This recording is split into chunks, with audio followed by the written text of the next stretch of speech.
What's going on, Hokie Nation? Happy Monday morning. A tough weekend for Virginia Tech women's basketball down in Greensboro, but the men's basketball team has rattled off 3 in a row heading into the ACC Tournament in D.C. this upcoming week. Virginia Tech baseball and softball both with sweeps this past weekend. Wrestling has 2 ACC champs, and there's some interesting developments in Virginia Tech football that happened this past week down in South Florida. We got all that and more on tap for you. It's episode 352 of the Tech Sideline Podcast. And it starts right now.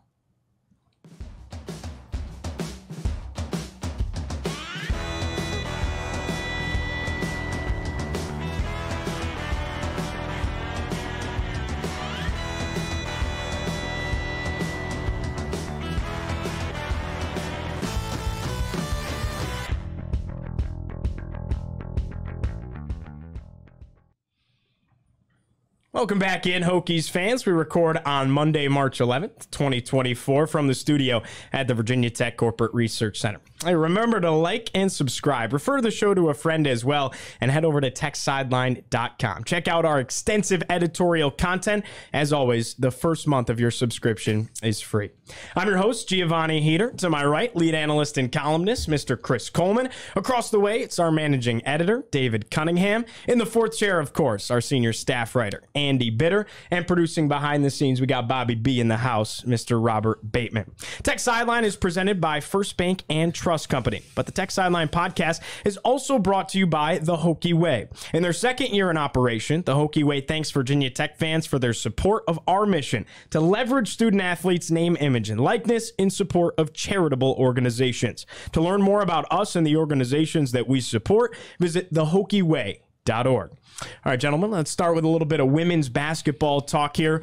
We start with Elizabeth Kitley. Obviously, the Hokies without her. Kenny Brooks announced on day 1 of the ACC Tournament for Virginia Tech. Of course, that was the quarterfinal round against Miami that she would not play for the ACC Tournament. And it was evident that it is a big loss without her, David. Yeah, I mean, there's no way around it. Virginia Tech is not the same team without Elizabeth Kitley than it is with Elizabeth Kitley. I think we all figured there would be quite the impact. I thought the Hokies were okay in their game against Miami on Friday, but then when you play the ACC Tournament champions, the eventual, in Notre Dame, a team that beat you by 13, with Kitley a week ago,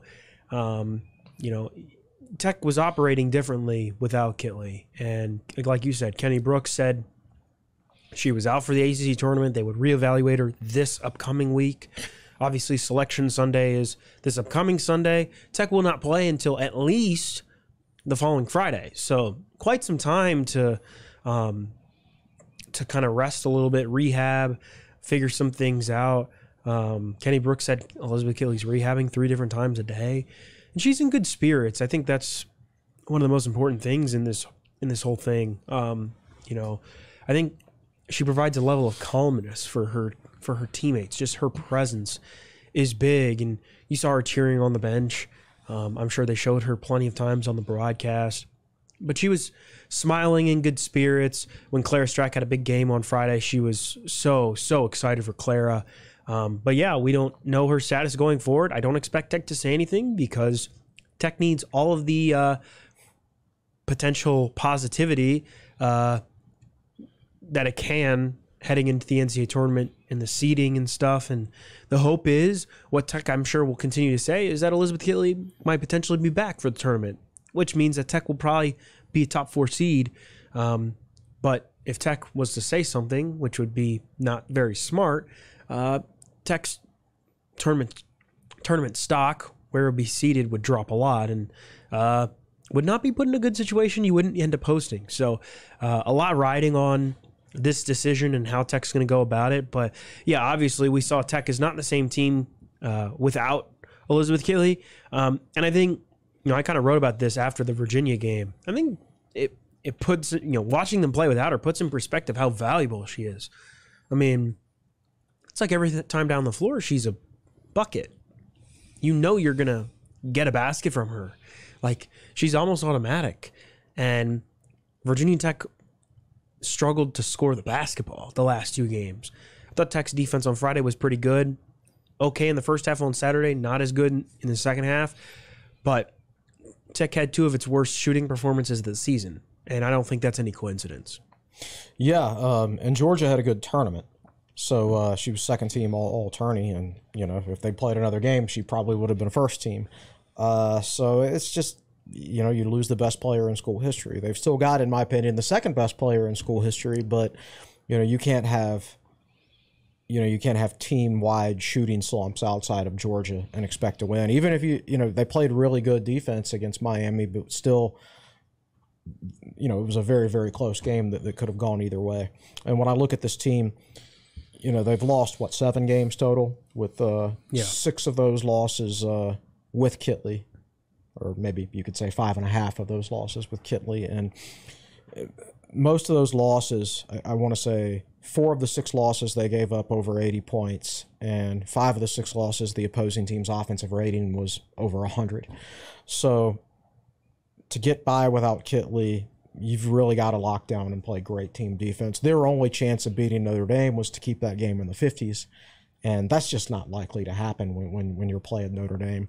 And, let's full credit to Notre Dame. I mean, they beat Tech by 13 with Kitley. I think they're kind of like what Virginia Tech was last year. They're peaking at the right time. They were the 3 seed in the tournament just like Tech was last year. They were the 4th. Oh, they were the 4th. Okay. So there's no guarantee that Tech was going to win that game even with Kitley, because Notre Dame is really good right now. The good thing is, that was a regular week for Tech, so there's not a lot of time to prepare without Kitley. Now Virginia Tech basically has a bye week. They'll go. Let's say they play that Friday. So they would go, 13 days without playing a basketball game, and Kenny Brooks has 2 games of film to study and work out whatever it is he feels like he needs to work out, and then implement that in practice to get ready for the NCAA tournament.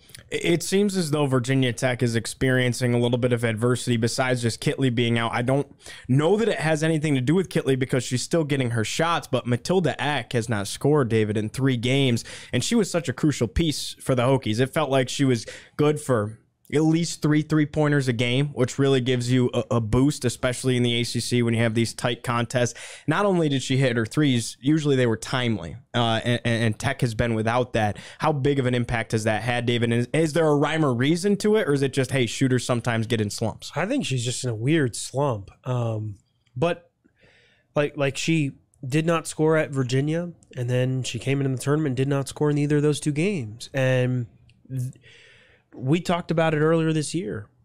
We know Elizabeth Kitley and Georgia Amor, one of the best duos in the country. And Kenny Brooks mentioned it after the game on Thursday. He said, we were going to ride Elizabeth Kitley and Georgia Amor as far as we could, because why wouldn't you? They're 2 fantastic players that with them, your ceiling is, you almost have a ceiling that it can be as high as you want it to be. You take away Kitley and it puts so much pressure on everybody else. And I think Virginia defended Matilda Eck really, really well. In her face, forced a lot of turnovers. She did not play well in that game. Against Miami, I thought she was okay. She only took 1 shot, I think. And then against Notre Dame, she didn't really play in the entire second half. Tech took her out a minute or 2 in the second half, and she didn't play again. So she had a bunch of shots. She had 5 threes, 7 shots overall, and didn't make any of them. And it's tough. I think if you're Kenny Brooks, you're looking at this going, I gotta just roll with my gut and play whatever players I think give me the best chance to win. And if that's not Matilda Eck in that situation, so be it. I think at some point it honestly got to Kenny where he was probably just like, I just have to play who can score, because Tech was having such a difficulty scoring against both Miami and Notre Dame. And again, I think Miami was a little bit of jitters. You're playing for the first time without Kitley. What's it going to be? A little bit more pressure. Against Notre Dame, I thought Virginia Tech's offense was better against Notre Dame than it was against Miami, except Tech didn't make its shots. And I mean, I'm talking, ball swings up to the top of the key. Olivia Similo gets an open 3 and misses. Carly Wenzel off an inbound play under the basket. Corner 3, rims out. Tech runs a set that it would run all the time for Elizabeth Kitley, where back screens the big on the baseline. Clara Strack curls underneath, catches a pass, fades away, a shot that Elizabeth Kitley would make, and she misses, right? Tech had opportunities. And yes, it turned the ball over in moments it probably shouldn't have, but Matilda Eck not scoring is just a tiny piece to the bigger puzzle. It was that Tech struggled to score across the board. Olivia Summiel played really well. She had 10 points, 18 rebounds, a career high. Georgia Amore was really, really good. But you can't rely on two players to score against a Notre Dame team that is getting contributions from everybody. I thought the nail in the coffin was, Tech, I thought limited Hannah Hidalgo pretty well. Maddie Westbell was the X factor. But once Sonia Citron got going in the second half, and then Anna DeWolf hit a couple big threes in the second half, there was nothing Tech could do, because it was like, okay, if you contain it to 2 or 3 scores, that's one thing. If everybody's scoring for Notre Dame, and that's the second best three-point shooting team in the ACC behind Tech, you're in trouble. And Tech had opportunities. Karis Baker had a bunch of these. Second worst three-point shooting performance of the year for Tech. And if you wanted to win a game like that, that's a problem. I'm curious, like you said, Chris, Tech has 13 days, but at least before it'll play again. What do these next 2 weeks look like in terms of trying to flush that game, but also using it as motivation?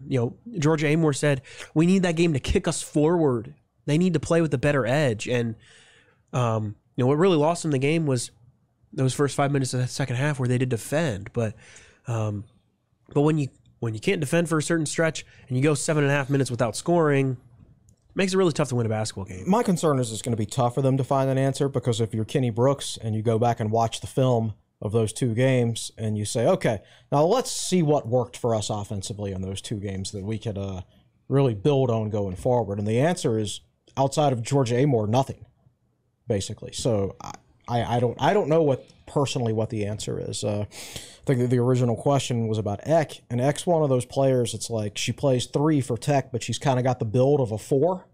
So when she plays against a team that basically plays 3 guards, and she's got to guard a 3 when I think she's not quite suited for it, so she can be a defensive liability sometimes there, which is okay when she's making her shots, and she's a positive. But when she doesn't score, I think Kenny's like, okay, we probably need somebody else out there if she's not making her shots. But that's tough to do also, because they have limited depth at that position. Like, who do you put in? There's just not a lot of options there. So hopefully they get the home game, the home game, of course, because I think they'd have a hard time getting past the first 2 rounds if they have to play on the road.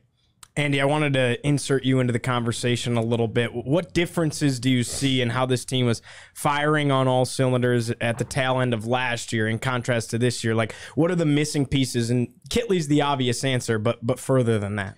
Yeah, I think you look at sort of just the way this team is constructed. And last year you had role players who took on role player spots sort of by choice. I mean, they had Kitley and Amore, but then you have Kayana Taylor Soule. These are players who could step up into big spots and be a leading scorer if they needed to be. They sort of took on not a backup role, but a secondary role, because you have these 2 stars that are out there. But I mean, you see Traylor in the Final Four. I think she scored 17 against LSU. She really was their best offensive option for a while there. Taylor Soule was an energy type player. She had games where she was scoring up in the 20s. I don't know if you have that necessarily from beyond Kitley and Amore on this team. Then you remove Kitley from this, and that bumps all those role players up 1 notch, and all of a sudden Kayla Kings goes from a 3 to she's got to be the number 2 player, and all these other players have to step up more, and I just don't know if they quite have that in them yet. That's just the way this roster is constructed. Now you're talking about Soule and Traylor. They were seniors last year, so there's a little bit different from how the roster is constructed like that. But I think it shows up when you take a talent like Kitley out of the lineup, and then all of a sudden everybody's roles have to change, whether they were capable of getting into that role or whether they were just suited for the role that they had previously. And both those players got drafted too. Right, yeah. I mean, they were really good players that, sort of, selflessly agreed to those roles and maybe didn't have as featured of a role as they could have wanted to, but it helped the team, and look at how far they got. They're actually two of the best players in school history, but nobody recognizes it because they were playing with the two best players in school history. It's tough to get players like that to check ego and maybe not get all the press that they normally would get if they were the star out there scoring all the time. But that was what was so great about last year's team, is that the pieces just all seem to fit with that. And this year it's just like they don't quite have enough pieces, and especially now that you remove Kitley from that, remove the best player from any team in the country, especially one that's a 3-time Conference Player of the Year and multiple-time All-American, you're going to struggle to fill that void, because it's just you don't have one of those sitting on the bench. Let's talk seeding a little bit here, folks. It's crazy, and it's such a bummer. We were talking about, this team could snag that final 1 seed, 2 weeks ago at this point. Obviously, this is kind of flipped on its head a little bit now, but I think Tech fans on social media are freaking out, like they're not going to get to host and this, and that. David, can you kind of put that to rest for us?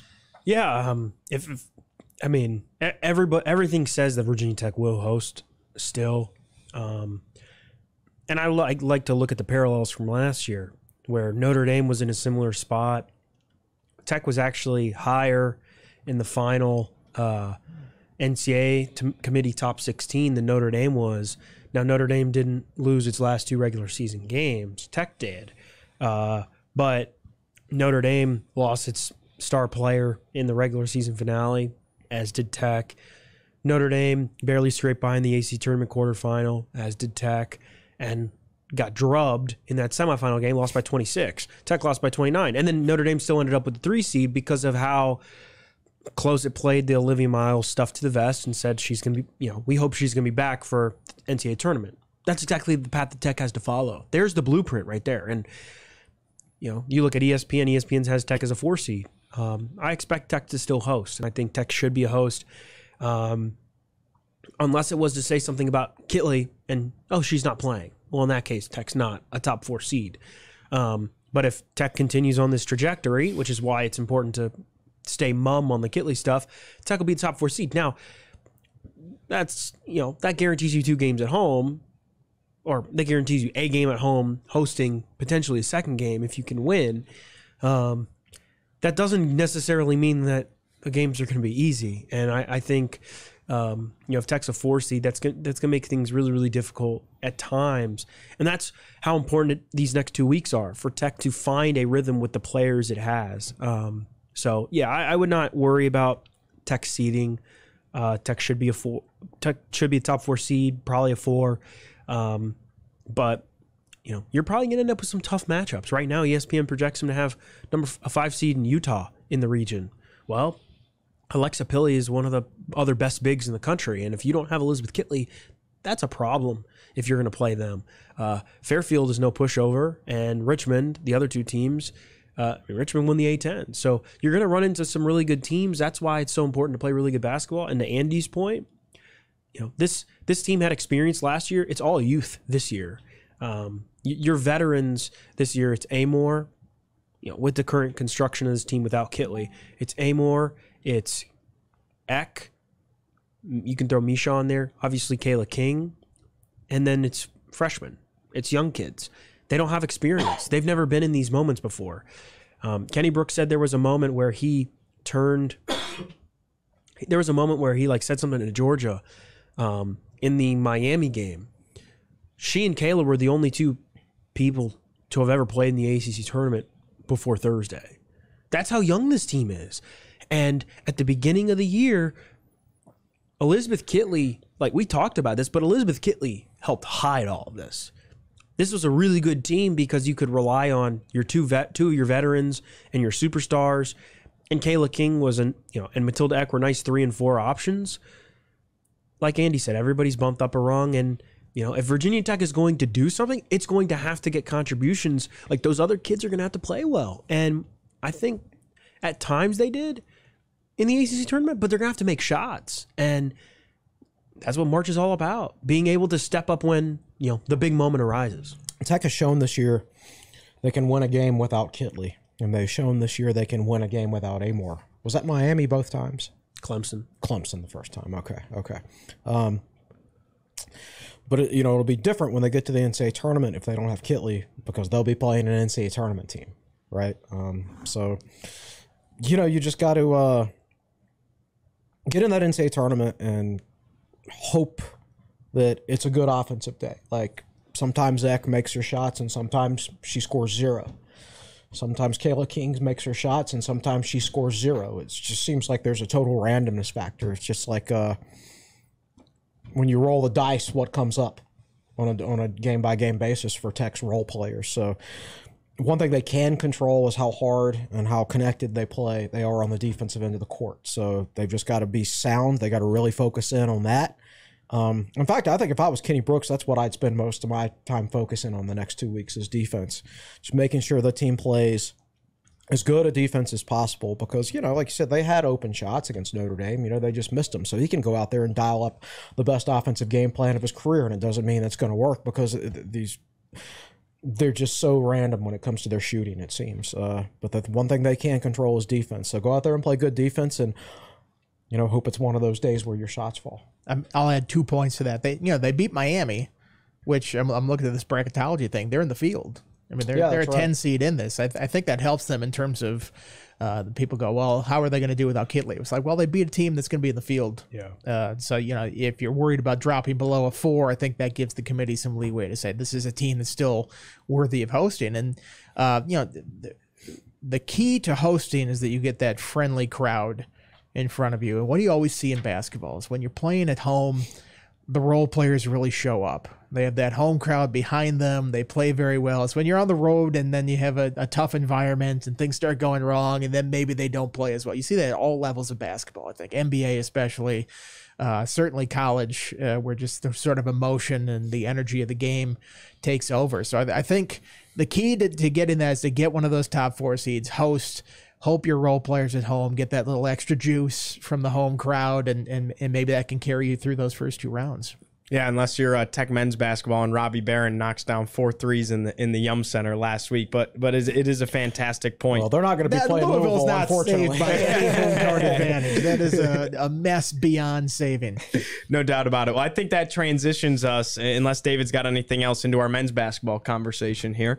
So let's pick up right there. Tech men's basketball winners of 3 in a row. Beat a Wake Forest team that was in the field, and they have pretty much lost their way right out of it with 4 consecutive losses. They haven't won a game since they beat Duke, right? That's correct.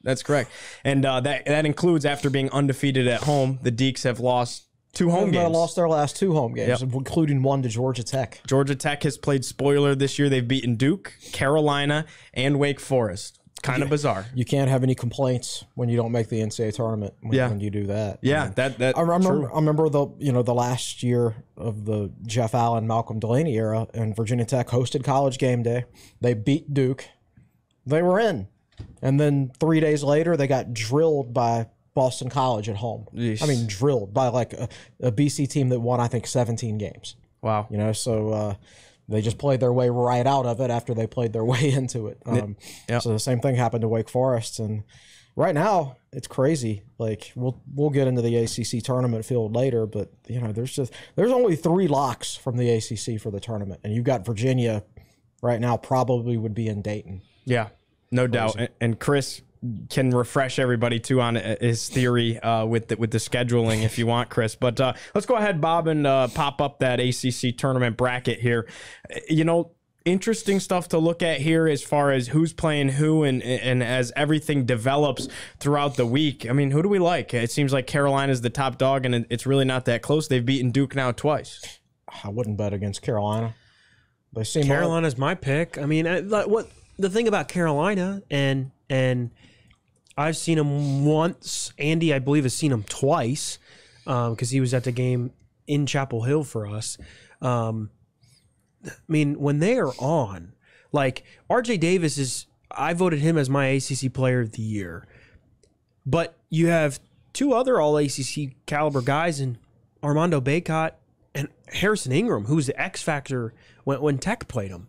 And then when you have a guy like Cormac Ryan who can step up and score 31 against Duke, I mean, this is as complete of a team as you'll find in the ACC. It's going to take something really, really special to be able to beat Carolina. in a place like DC where I'm sure Carolina fans are just going to come out of the woodwork in droves. So, yeah, I mean, I think Carolina's the pick. I think Duke could maybe get on a roll. I think when you look at other teams, maybe teams not playing on the first day that could get by, maybe a team like Pitt or Clemson, if they hit enough shots. I think Clemson's a very talented team with PJ Hall and Joe Girard. Pitt obviously has Blake Hinson and a lot of three-point shooting, but I think it's North Carolina's title to lose, honestly. I don't see how you could argue against that. I'll say that, and if anybody besides Carolina or Duke wanted it, it would be a major shock. And I would say I would give Carolina probably 2-1 odds over Duke. I mean, if I told you bet against Carolina or the field, you're probably taking Carolina. I'd say Carolina. Yeah. With that being said, if Duke and Carolina square off, we're talking about the ACC this year. This is not elite teams of in the past you're talking about 1 seeds for sure and nationally ranked teams. I mean, Carolina's a 2 right now, right? Something like that. Yeah. I mean, they're not this unbeatable team. They Tech dipped in the middle of the season there. They lost some games. They're just what? I look at this bracket and I feel I don't know, maybe people might be sleeping on Pitt a little bit. They shoot so many threes that if they just catch fire during a tournament. Yeah, and Hinson's good. It's tough to stop if they hit that many threes. I mean, they're not going to stop shooting threes. That's the thing. So if they're going in, that could be a really long day for a team. And I feel like that's, you're not going to, pound the ball and beat North Carolina. That's just their forte. It's I think you have to beat them with a 3 like that. That might be a way to do it. Now, Pitt could go out and lose to whoever their first round matchup is. Any of those teams, Notre Dame, Georgia Tech, Wake Forest, I think could beat Pitt as well. That's just sort of the variance of the ACC this year that, 3 through 12, 13 are not that different, in my opinion. So, I mean, we can say North Carolina is the heavy favorite, but I don't know. I don't think anybody in this year's ACC is well, they're head and shoulders above everybody else. This incredible team that's not prone to having bad days. I mean, Clemson can beat them. Clemson did beat them in Carolina, right? But Clemson's got to go a long way to get to them, though. Clemson doesn't have a double bye, even though they're clearly the 3rd best team in the ACC. And this is, unbalanced league scheduling. Of course, when you have so many teams and 20 games and not everybody plays teams twice, you're going to get things like, 2 of your double bye teams might not even make the NCAA tournament, which is crazy to think about. And then you got a team on the double bye in Wake Forest. Or they're a single bye. So who's the other team in Pitt. Oh, Pitt's the 4. Yeah, right. Also, I would not put too much faith in Clemson basketball to hold up their end of the bargain. They're not a team that I trust in any. Oh, I don't They've trust done them either. okay in the past, but I'm just I do not trust Clemson basketball. Yeah. So are you taking the field?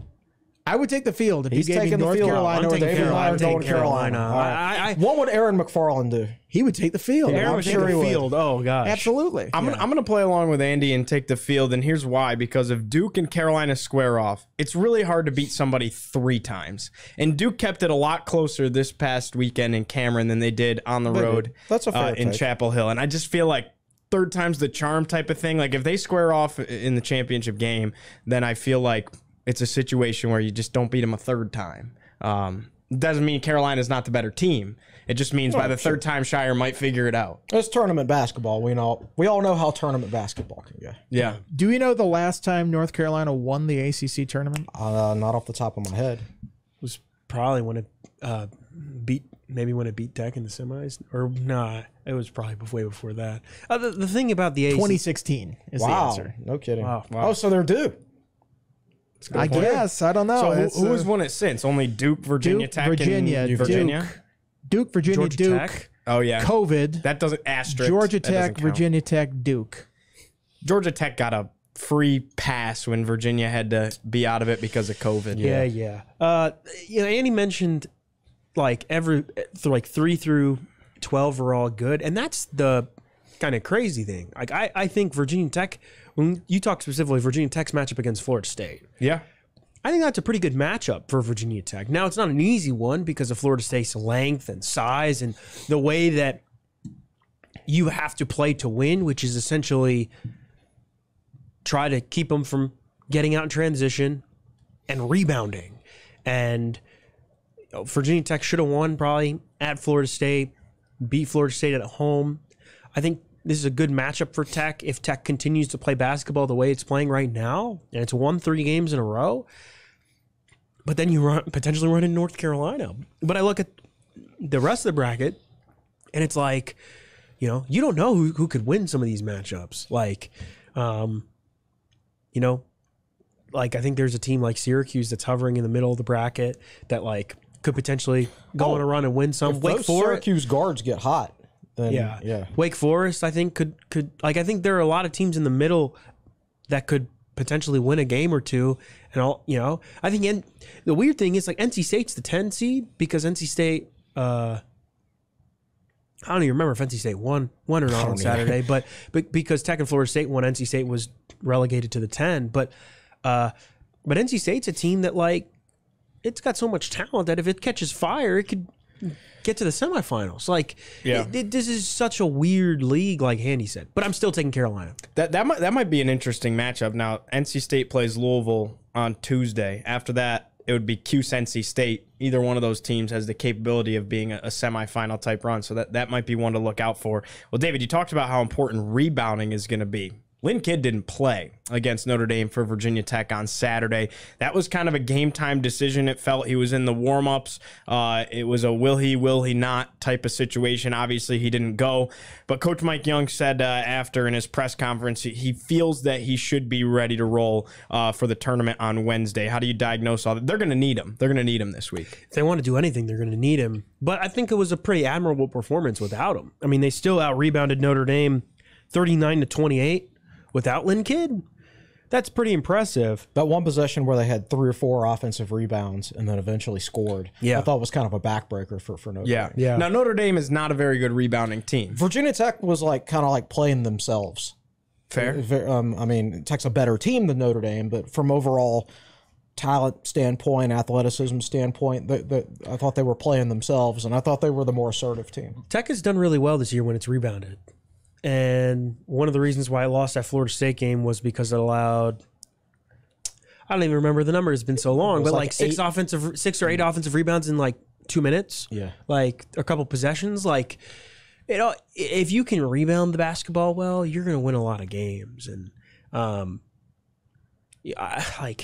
if this Virginia Tech team wants to do anything, I mean, especially if it can get past Florida State, it is going to have to rebound the ball against Carolina. No question about it. I mean, that's one of the reasons why Carolina dominated them the first time. Also because Carolina's really good. But, like, Lynn Kidd, he needs to play for Virginia Tech. And Mike Young said it was a hamstring. If Tech wants to do something, he's going to need to be back. But I was impressed by how Tech was able to win on Saturday without him. Like, Tech could have easily not played well without Lynn Kidd, and I think a lot of other guys stepped up. Sean Padula had 28. MJ Collins had 8 rebounds.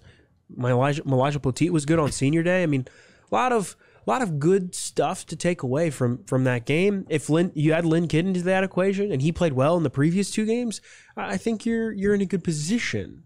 I listened to post game. Or Mike Young's post-game radio interview. I don't know what he said in the press conference, but he was planning on Kidd playing. Because, it was tight in practice on Friday, and Young said, I told him, I need you a lot more tomorrow than I do in practice today. So he sat him out the practice, but was planning on him playing. The hammy was tight when he showed up on Saturday and just couldn't go. So he had to, I don't want to say come up with a new game plan or whatever, but he had to make some adjustments for not having him, and he was able to do that split second at the last minute and win the game. I think and Tech didn't lose any offensive efficiency either. They still had a really good day. They're now I think top 30 in KenPom offensive efficiency. I mean, Mike Young's a great offensive coach. I mean, to lose one of the most efficient scorers from the center position in the country. I mean, if you look at it, he leads the ACC in field goal percentage. Right, exactly. So to lose a guy who can get you double-digit points and 5 double-doubles, but it feels like he's a rebound or 2 away so many times. Right. Exactly. So to lose him last second like that, and Poteet is only capable of playing limited minutes. I think he's got carrying a knee injury right now. It seems like, and he's just not moving quite as well as he was earlier. He gets through it because he plays so hard and everything. But there's only a limited amount of minutes that he can play. So Patrick Wessler came in and came up with a couple big offensive rebounds, and that helped. Robbie Barron was able to slide over and play the 5 some. So Tech got through it as a team, but even without Kidd, they stayed extremely efficient on the offensive end. And I think Mike Young's had one of his best coaching years this year offensively, because I think in some ways his personnel has been a little more limited offensively than it has been in the past, but they haven't lost any efficiency, really. They're still very efficient on that end of the court. I think, too, it's worth noting, you look at Notre Dame's resume this year, and nothing jumps off the page. It was a strugglesome year in South Bend, but first-year head coach in Micah Shrewsbury. I mean, this is a team that caught a little bit of heat recently, right? Going into this Tech game, they had won 5 of their last 7. They lost to North Carolina the last outing before coming to Cassell Coliseum, but they were finding their groove, and they're so young. Their starting lineup, 3 freshmen, right. 2 sophomores. Marcus Burton is a bucket, probably one of the best freshmen in the country. Like, that's a pretty decent team that's played good ball lately. I voted him as my ACC rookie or freshman of the year. I think he's got it on lock almost. Yeah, I mean, I think people will probably maybe vote for Jared McCain, Duke, or Elliot Kiddo from Carolina, but that's a good team. And we talked about this last week. What Micah Shrewsbury is doing in his first year gives me a little hope for the rest of the ACC, that young group of coaches that, I shouldn't say young, the new group of coaches coming in, kind of injecting some life into this conference between Shrewsbury and Autry, and you think Louisville might get one soon, but yeah, I think Virginia Tech ended this season, the regular season, on a 3-game win streak. Like that's a positive. I sent this to Chris last night. Virginia Tech enters the ACC tournament this year with the same overall record as it had last year, but has 2 more ACC wins. Like, I think that goes to tell you how hard Tech's non-conference was, and how well, it played better this year for stretches in the ACC schedule than it did. Now, obviously, it had some tough losses in there, and probably shouldn't have lost to Miami twice. But to end on a positive note, you got momentum heading into the NCAA or into the ACC tournament. Like, I think a lot of things started to click towards the end of the year for this team. Yeah, the competition wasn't great down the stretch, but still, they won their last 3. I think they're a better team than they were last year. They have the same record, a better conference record, and they're much better in the computer numbers than they were last year. So I think they have improved from year to year. And again, I go back to losing Rodney Rice. This team won 18 games and having more guard depth, which hurt them at times. And a guy who was getting some double-figure scoring games down the stretch last year, despite the fact that he had no preseason and very little practice time, I just think just showed his natural talents. And I think if you'd thrown him in the mix this year, you're looking at 2 or 3 more wins. And, considering right now Virginia is one of the last teams in, and their computer numbers are worse than Tech's, then we're having a different conversation about this team right now, possibly. So we'll see what happens in the portal in the offseason. But as far as Florida State goes, I think Tech outplayed them about 80% of the game the first time. Just that one stretch was horrible. And then they outplayed them in Cassell for the whole game. I think, in general, Tech has been better than Florida State this year. So I expect Tech will be favored when the lines come out. Something worth noting to appreciate what this team has done. 14-2 inside Cassell Coliseum. Your 2 losses probably should have beat Miami. Kind of let that one get away, and then the other one's Duke. Could have won that one with Couture. That was the game Couture missed for sure. So it goes back to Andy's point earlier about how tough teams are to beat at home. And no matter how good they are. Right. Tech was very difficult to beat at home this year. To beat Virginia Tech at home, you either had to be a top 10 team or Tech had to be missing its arguably best player. One of the best backcourt members in the ACC. Yeah. So look, they're probably going to the NIT unless they make a huge run in the ACC tournament. The good thing about the NIT is, if they're a high seed, I think there are NIT projections out there that had them as a 3 seed before this past weekend's game. If you can win your first game in the ACC tournament and maybe be like a 2 seed in the NIT and you host a couple games, Tech's so good at home, then you could see the possibility of a deep run there. Now, some of the NIT stuff depends, like the automatic qualifiers, depends on who's the highest ranked in the ACC based on net. Right, yeah, and Tech wouldn't right now be an automatic qualifier, but with their record though, 18 wins. I think that projection is not based on automatic qualifiers, just based on overall resume. So okay. Tech is like 54th in the net. 50th in Ken Palm with 18 wins. Which is really good. I think all that's things considered. I think that's a shoe-in for the NIT. Yeah. And if you can add one more to your resume in DC, I think that's good. The one more thing I'll say about the NIT is, I think you were asked if playing in the NIT would help this team. Do you learn anything from it? Like, you thought back to the last time Tech played in the NIT before last year, obviously, which was Buzz's second team, I think. Yes, correct. I think this would help. It'll help certain players. I think, yeah. I think you're trying to build something. You obviously didn't have, if you don't make the tournament, the NCAA tournament, not the most successful season, but I think you're starting to see guys like MJ Collins hit his stride. I think Sean Padula is starting to play better basketball, and you hope. You want those two guys back next year, but that's an opportunity for guys like we saw on Saturday, Brandon Recksteiner and Jaden Young and Patrick Wessler to get minutes. That's the future of your program, at least right now. Who knows what's going to happen once the transfer portal opens at the end of the year, but if you want to continue to develop guys, those are opportunities. And it's postseason basketball, and opportunities to play postseason basketball don't come around very often, whether it's in the NCAA tournament or the NIT, and to take advantage of that, I think it'd be a good chance for Virginia Tech, and I think the way Tech's playing right now, it could maybe do something. Yeah. Now here's why I'm conflicted on the NIT. Like, people love it, but at the same time, well, they don't love it. A lot of older Tech fans have great appreciation for it because of some past NIT runs, right? 2 NIT championships. The fact of the matter is these days, like, nobody really pays attention to the NIT. It's the secondary tournament, and back before the internet, back with them, there wasn't as much to do, and you didn't have so many viewing options. But a lot of people will watch the NIT, and it's probably not the case anymore. It helps you get extra practice time for your younger players. But, like, at the same time, it's also a tournament that doesn't matter, because if the Tech women's team hosts, and even if the Tech is a higher seed and the NIT decide, like, there's no set dates for, like, oh, this team's going to play on this date. It's just like they get in there and then they decide what day it's going to be after the fact, right? So if the NIT decides, Virginia Tech's going to play their first game on Friday, the women's team is in Cassell that day. That means the men's team, even though they're a 2 seed, they have to go on the road and play at the 7 seed, right?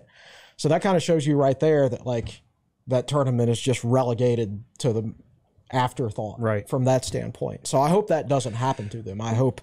I thought the last time they were in the NIT was that second Buzz season. No, last year. Besides that, so the second Buzz season, they went to the NIT. They won their first game, and you knew who they were going to be playing, but because it's the NIT, you didn't know what date the game was going to be, right?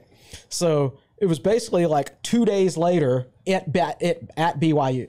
So they didn't even get a chance to practice and prepare for the game. It's like you win the game, turnaround. Yeah, you immediately take a flight to the West Coast, right? So, like, I always complain about unbalanced scheduling, and tournaments should never have unbalanced scheduling. The NIT has unbalanced scheduling because you don't even know what day you're going to be playing. I disagree. I think the NIT should just lean into the chaos of it, and they should not just even do a give draw. them time to practice. They should just, like, put the names in a big tumbler and pull them out and be like, "All right, you're playing this team tomorrow.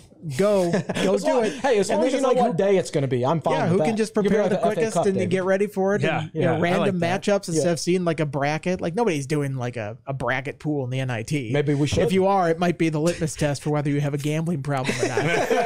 But, no, just like do it randomly. Like, that'd be cool. That'd be like, oh man, we got a terrible draw. We're actually playing a really good team right off the bat like this. I think that'd be fun. That'd be more enjoyable. Yeah. Than, I have a question for you guys. That'd be good. In my experience, does this team get up for the NIT? Because I've seen a certain school in the Northeast where NIT is a disappointment, and so they don't show up. They lose at home in the first round because nobody cares. I think this team will be fine. Would Cassell get full?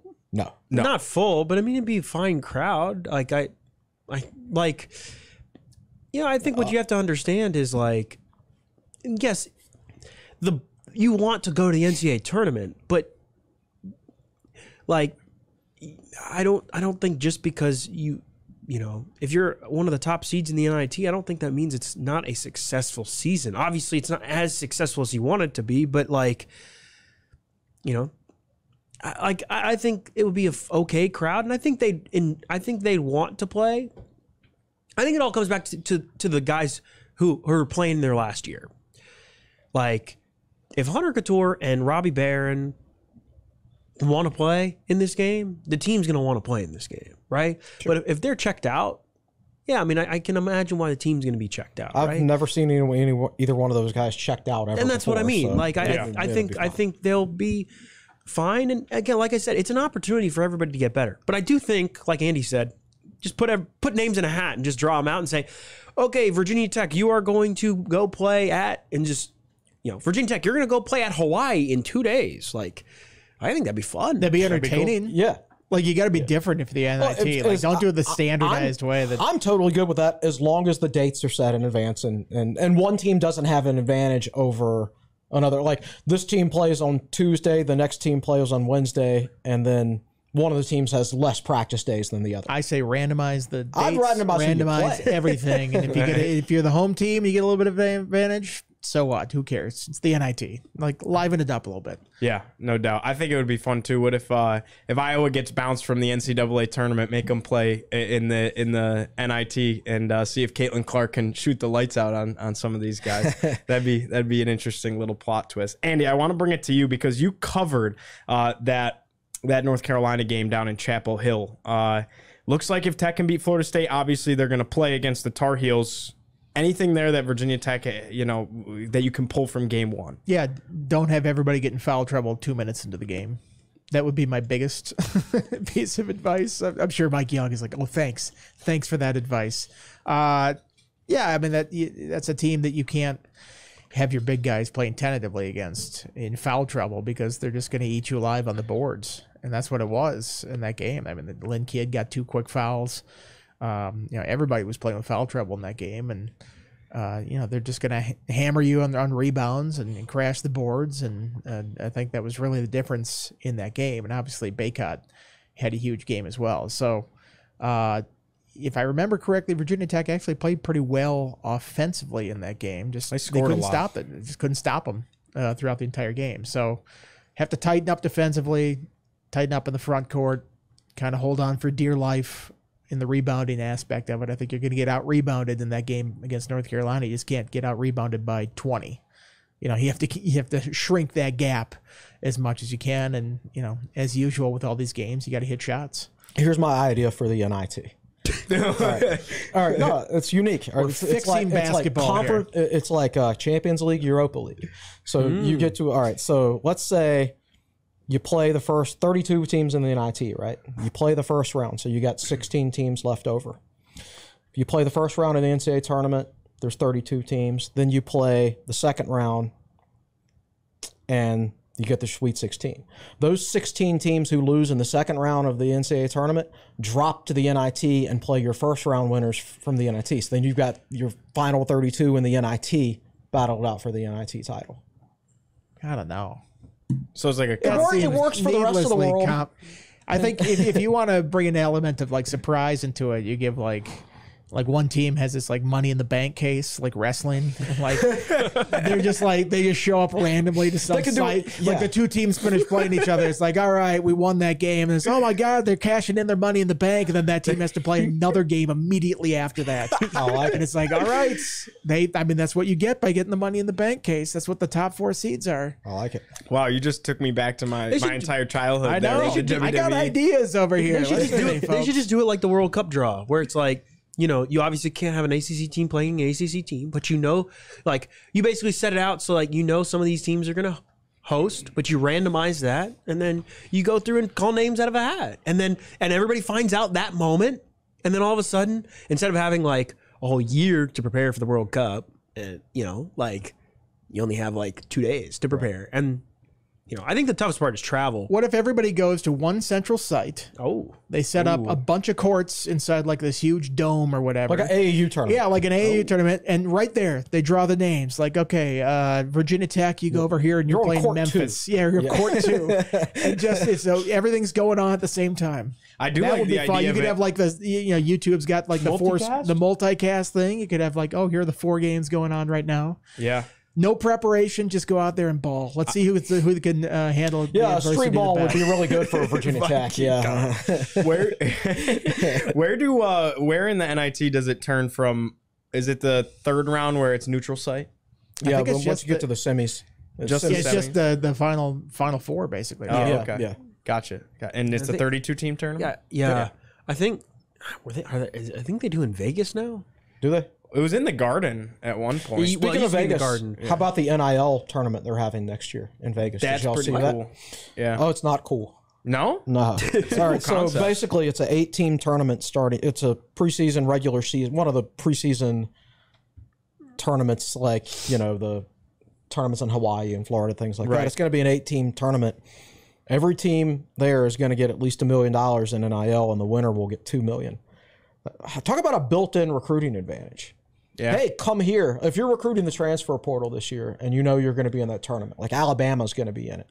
So Alabama's going to say, okay, we're going to get at least $1 million in NIL money from this tournament. 13 scholarship players.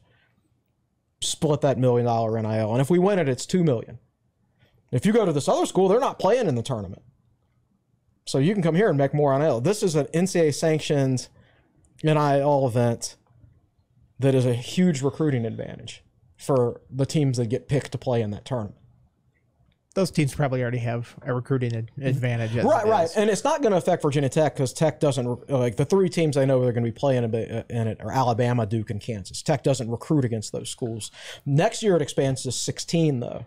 So you could potentially have some, at any rate, most of the schools that are in it are going to be recruiting against each other.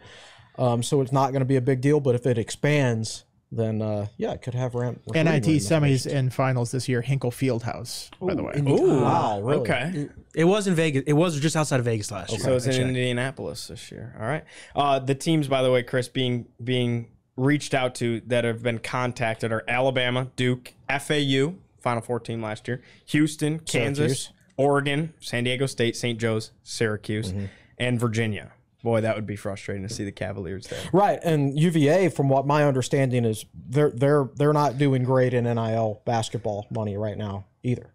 So that's like How? That's a wealthy school. well, it's a wealthy school, but I just don't imagine their fans buy into it. Yeah. That's an old school fan base. Might have to go over to the Sabre board and ask them. Right. They also, maybe. similar to Syracuse, care a lot about education. Right, Not right. that every school doesn't, Sure, but sure. But so you're telling me now that if freaking St. Joseph's is in that tournament next year, they can go in the transfer portal and say, you could make more in NIL because we're playing in this tournament next year, and it's just a total randomness to it. That's the one that doesn't seem to belong. I like triple took. I was like, St. Right. John's? No, that says St. Joe's. Right. Because St. John's would make sense with Patino. And my point in that, David, was the fact that there are a lot of alumnus of both Virginia, Syracuse, schools like that, private institutions, very academically renowned, that don't care about sports. They're pouring their donor money into the university separate from sports. We escape our basketball conversation, but first I got to tell everyone that, as always, Tech Sideline is presented by First Bank and Trust Company. As our presenting sponsor, First Bank and Trust Company's support has been invaluable to TSL, helping us to bring you all the great content across all of our platforms. Who you choose to bank with can make all the difference. Bank with First Bank and Trust Company. Visit firstbank.com to learn more. All right, we got a couple other things to go over here. I want to start with a little bit of football talk. Down in South Beach, South Florida, a little bit of an interesting situation going on. It was all over social media. Kyron Drones was out there throwing and practicing with Cam Ward of Miami, who came from Washington State, one of the top quarterbacks in college football, and Shedeur Sanders. Obviously, we know he's the quarterback at Colorado. Andy, you mentioned Ollie Jennings and Quan Felton were down there with him. What'd you see? There's like a 20-minute video people can watch. And what does this mean, really? Yeah, I don't know what the video, if it's like a documentary that's following Shedeur Sanders around. So I would imagine it's something like that. The common link here is Daryl Colbert Jr. and he's a Houston native who's a quarterback's coach, and he's the quarterback's coach for all 3 of those guys. So I don't know how they decided to get together in Miami, but they're down there, or were, for spring break, I would believe, last week, and they're doing stuff out there on the beach and at Miami's indoor facility, throwing and different techniques. And I have to imagine, the Virginia Tech's coaches are okay with that. Like, you're out there competing with, seeing the best of the best out there, and some of the best, and competing against them. And it's probably not the worst thing to see your quarterback on his spring break out there working on his mechanics and throwing form and different fundamentals, rather than, being in Cancun with other extracurricular actitivity. He gets the best of both worlds. There are worse things to do. There are worse things the quarterback could be doing in Miami on spring break, right? Yeah, absolutely. Because, this week will be hell week, for lack of a better phrase, because, it's a big conditioning week, because practice starts later this week. So you whip them into shape this week, you get spring break out of them, so to speak, burn off the extra carbs they might have built up during a couple extra garbage cans out there on the field, just in case. Just in case that might happen. Yeah. But that's kind of like a badge of honor for a strength coach if you make somebody puke, which I imagine won't be difficult this week. But overall, I think you have to like that if you're the coaching staff. Like, you can kind of get insular if you only are with your own team and you only see your own players all the time. But you get out there, and I have to imagine, competitive juices get flowing a little bit. You want to, see what the competition is like out there. And, Cam Ward, they'll play them this year at Miami. It's probably good to kind of get that going a little bit and maybe say, okay, this is what these guys are doing. Am I on that level? Am I past that level? Getting the gauge of where you're at. Yeah, and it's not surprising. Like, Drones has always led from the front from an off-season strength and conditioning standpoint. Like, even last off-season, last winter, you see weekly awards they put up on social media about, okay, he won the Tough Guy Award this week, or whatever, and he would win it multiple weeks. So he's always been like at the forefront of the off-season work ethic type stuff. So and that's what you want that's what you want from your starting quarterback. And physically, you look at those guys next to each other, like, Drone just looks like the most no doubt, physically impressive specimen of the 3. I mean, it's not even really close, honestly. And it's just, you can see why they lean on him a lot in the running games, because he has a body that can absorb that kind of contact and take it. Cam Ward was originally the quarterback I wanted in the transfer portal. He came out of an FCS school before he went to Washington State. Word. Yes, and when I saw he entered the portal, I looked up at numbers and looked up some of his highlights. And this was like when Brent Pry was first hired. And I remember I wrote an article and I said, this is my number 1 quarterback target. And I don't remember if Tech offered him. I think they did. I thought they did. There was at least a brief moment where they were in. Yeah, he's definitely a stud, and he's going to be at Miami this upcoming season. Kind of going into that conversation just a little bit further, David showed me a clip before where the camaraderie was high. They're kind of busting on each other, and Kyron says to Shadur Sanders, well, at least I won a bowl game this past year. And then Cam Ward goes, yeah, because you ran for 250 yards, and Kyron's like, well, I still got it done. So well, he was the only one of the 3 that played in the bowl game. Yeah, right. Washington State didn't go to one. Colorado didn't go to one. So one, he has the trump card in that situation. Even if Tech had lost the bowl game, he would have been like, I was the only one to lose a bowl game because you've been sitting home since late November. Yeah. I at least played. But he was a bowl game MVP, right? Yes. Yeah. Well, Shadur might be a Heisman preseason contender here, but we'll see how it all shakes all their out. games are going to be 60-50. Fair. If it's like this past year. Fair. What league are they in this year? I can't even remember. I can't remember. They're in the Big Big 12. 12, yeah. How big is it, Andy, the fact, though, that not only Kyron went down there, he brought his receivers with him. Quan Felton, Ollie Jennings, they made the trip as well. Yeah, I think before that they all went to Texas, to where Kyron lives, I believe. I thought I saw that out there. So, there's obviously a lot of connection between he and his receivers. And, that's something they didn't have last year. Kyron coming in, getting used to the offense. Is he going to start? Is Grant Wells going to start? You didn't have like a guy. This year you have the guy. You have the receivers in place. Ollie Jennings didn't really have an offseason last year. He was coming back from an injury last year as well. DeQuan Felton wasn't as long and as far along in his development as he was by the end of the year. You saw how great he was performing those last 3 regular season games. So I just see no negatives from this. I see some people that are like, oh man, you get out there and are these other schools going to poach them and stuff like that? It's like, I would not think like that necessarily. I think, trust me, they're taking care of these guys in NIL. Yeah. These are We're good in football NIL. They are certainly addressing the situation in NIL for these three particular individuals.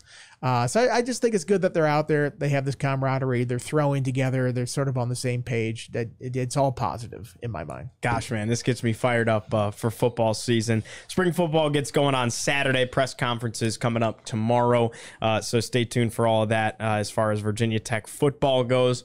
Let's talk a little bit of Diamond sports here. Baseball, big sweep to open ACC play over Notre Dame at English Field. Softball, back-to-back sweeps. Swept Louisville this weekend. Notre Dame last week, and it's been a lot of Hokies beating Notre Dame besides the women's basketball team. Chris, you brought that up when we were chatting before, but how about this baseball team, man? That's a really big way to start ACC play, and they start 3-0 in the conference for the first time ever. Stat time. Let's do it. All right. 19th in the RPI.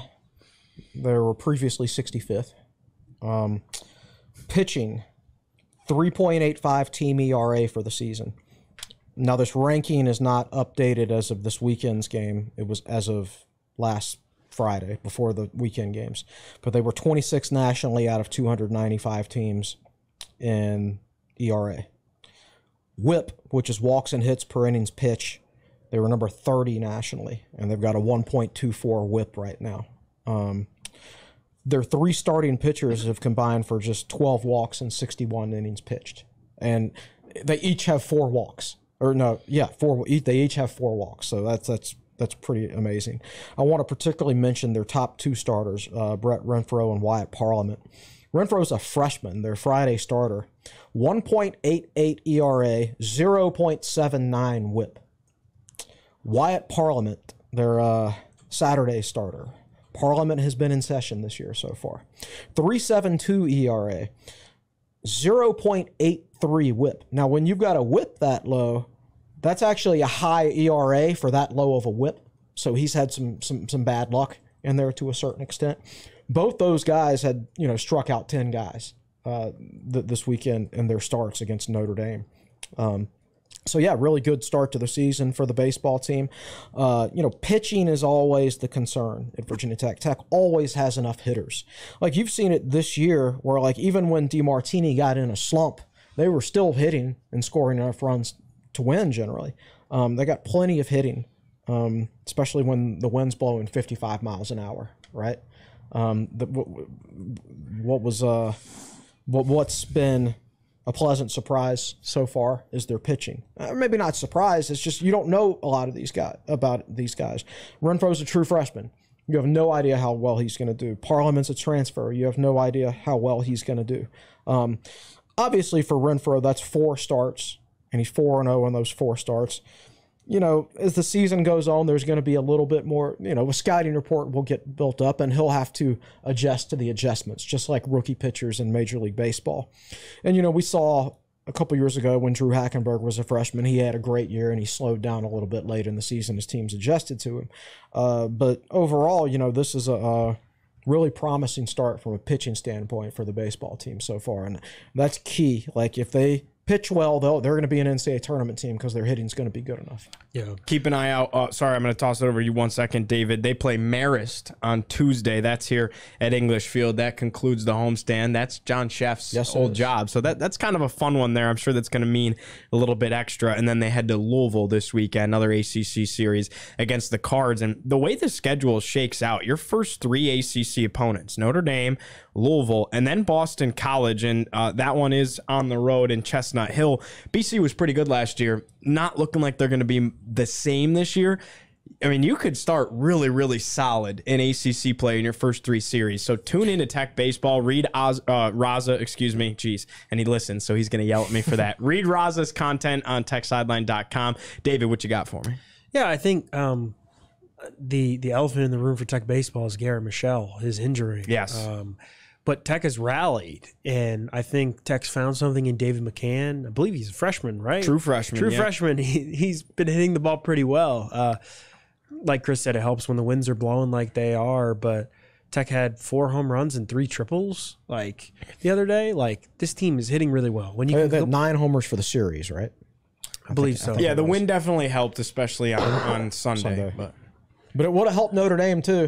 That's a great Right. But point. when you can combine that, when you're hitting pretty well, when you're pitching pretty well, like I think like a lot of stuff is flowing. And like you said, I believe Carson DiMartini was like 0 of 11 last weekend. Yeah. And he comes in, he had a pretty good bounce back weekend. So a lot is going right for this team right now. Like you said, first ever 3-0 start. Like, it sounds small, but like that's literally just winning your first ACC series, sweeping it.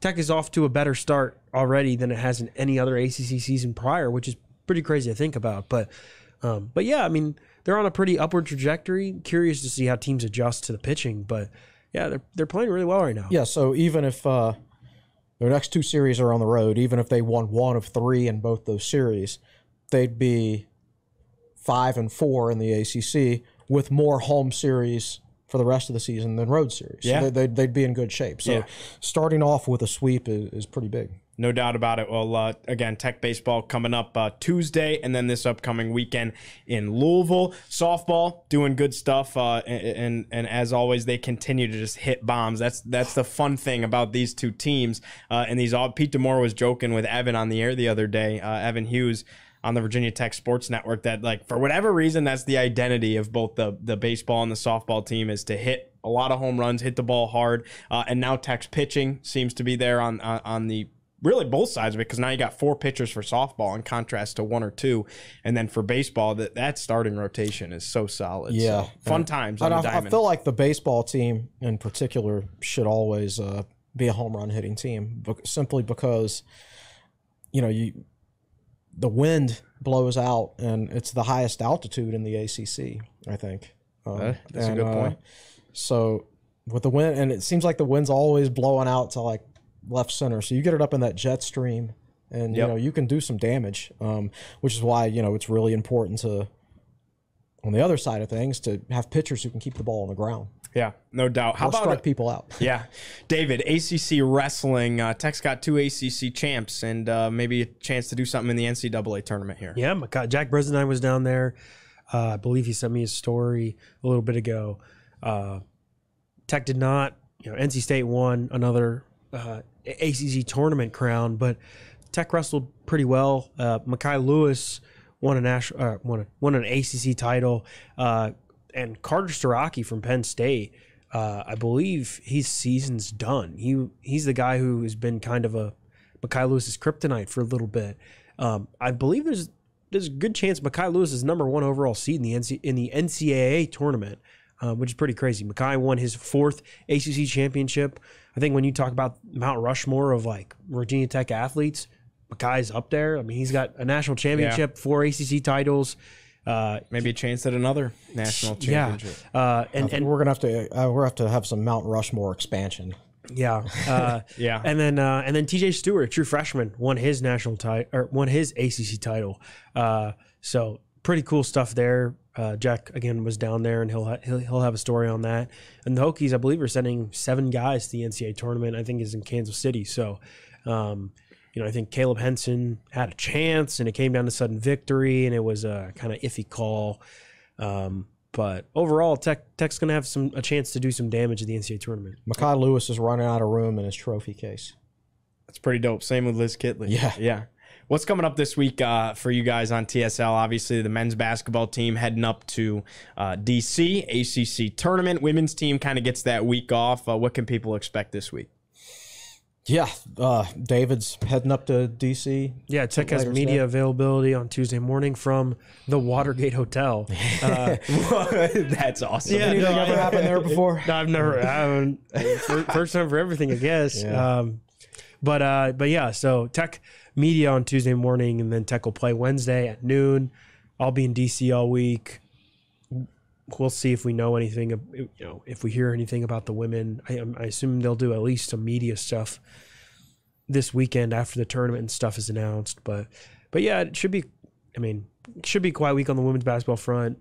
Pretty busy on the men's basketball front. We'll have baseball, softball, some wrestling, Yeah, and let's see. Football interviews tomorrow morning. Football, and then spring football starts on Saturday. Actually, Friday, right? The media schedule they sent out listed Friday as a practice day. Okay. When we have access. So I thought 15th. they had said Saturday previously. But I don't think that we're invited regardless. Oh, I thought it was one of the open Maybe days. I should check the schedule. Maybe to see we what should it check. is. Yeah. Yeah, but Football's coming. That's the point. yeah, okay. Football starts later this week. We'll just leave it at that. I wonder, I'm sure everybody opted in, but we saw a couple players. Ollie Jennings, I think, was the only one I saw that opted in, but I'm sure everyone did and just didn't post about it to the new college football video game. Can't wait to get my hands on that this upcoming summer. Oh, yeah. How many guys have opted out that we know of? Only Arch Manning, to my knowledge. Manning. What was the point of that? Like, oh, I don't want to be a distraction. Like, you're making it a bigger distraction by opting out and singling yourself out of this thing. So. Apparently, there's going to be a period later on in the spring. I think it's like after spring practices where you can change your mind and re-opt in. I don't know. It's so stupid. People are just going to create him and you can download him. I was going to say you might as well opt in because that's the first thing people will do is change the roster. I can if only they want to play with him, they'll be like, I'll just create my own. I can only imagine what former Tech players are thinking about this, like Jeff Holland, who watches this podcast. I researched an article in the 95 season one time, and I found in an old Hokie Huddler, if you remember do you remember Bill Walsh College Football, which was the predecessor? Yeah. Okay, so Virginia Tech was not on that game.